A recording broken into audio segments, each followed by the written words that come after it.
ವಿಮಾನದಲ್ಲಿ air hostesses ಇರ್ತಾರಲ್ಲ, ಗಗನಸಖಿಯರು, ಅವರಿಗೆ ಒಂದು ಟ್ರೈನಿಂಗ್ ಕೊಟ್ಟಿರ್ತಾರಂತೆ.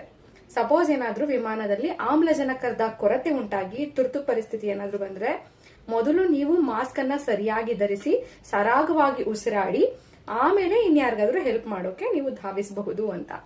ಯಾಕಂದ್ರೆ ಇಂಥ ಪರಿಸ್ಥಿತಿಗಳಲ್ಲಿ ಕಾಪಾಡೋದು ಹೇಗೆ ಅಂತ ಅವರಿಗೆ ಟ್ರೈನಿಂಗ್ ಮಾಡಿರ್ತಾರೆ.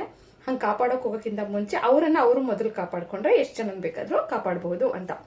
ಇದು ಏರ್ ಹೋಸ್ಟರ್ಸ್ಗೆ ಮಾತ್ರ ಅಲ್ಲ, ನಾವು ನಮ್ಮ ಮನೆಯಲ್ಲಿ ಅನ್ನದ ಮೂಲ ಆಗಿರ್ತೀವಿ ಅಂತ ಇಟ್ಕೊಳ್ಳೋಣ, ಅಥವಾ ಒಂದ್ ಸಂಸ್ಥೆ ಮುಖ್ಯಸ್ಥರಾಗಿರ್ತೀವಿ, ಯಾವ್ದೋ ಒಂದು ಕಂಪ್ನಿಯಲ್ಲಿ ಮ್ಯಾನೇಜರ್ ಆಗಿರ್ತೀರಾ. ಸೊ ನೀವು ಒಂದು ಟೀಮ್ ಅನ್ನ ಲೀಡ್ ಮಾಡ್ತಾ ಇರ್ತೀರಾ, ಅಥವಾ ತುಂಬಾ ಜನಕ್ಕೆ ನೀವು ಮುಂದೆ ಇರ್ತೀರಾ, ನಿಮ್ಮನ್ನ ನೋಡಿ ಅವ್ರು ಕೆಲಸ ಮಾಡ್ಬೇಕಾಗಿರುವಂತಹ ಪೊಸಿಷನ್ ಅಲ್ಲಿ ಇರ್ತೀರಾ ಅಂತಂದ್ರೆ, ಮೊದಲು ನಮ್ಮ ಮೆಂಟಲ್ ಪೀಸು, ನಮ್ಮ ಆರೋಗ್ಯ, ನಮ್ಮ ಗಳಿಕೆ, ನಮ್ಮ ಉಳಿಕೆ ಎಲ್ಲವೂ ಮ್ಯಾಟರ್ ಆಗುತ್ತೆ. ಹಾಗಾಗಿ ಇನ್ನೊಬ್ಬರಿಗೆ ಸಹಾಯ ಮಾಡೋಕ್ ಮುಂಚೆ ಅಥವಾ ಇನ್ನೊಬ್ಬರಿಗೆ ಗೈಡ್ ಮಾಡೋಕ್ಕಿಂತ ಮುಂಚೆ ನಾವು ಸಂಪನ್ನರಾಗಿರ್ಬೇಕು ಅಂತ ಇದರ ಅರ್ಥ ಇರ್ಬೋದು ಅಂತ ನಾನು ಅನ್ಕೊಂಡಿದ್ದೀನಿ.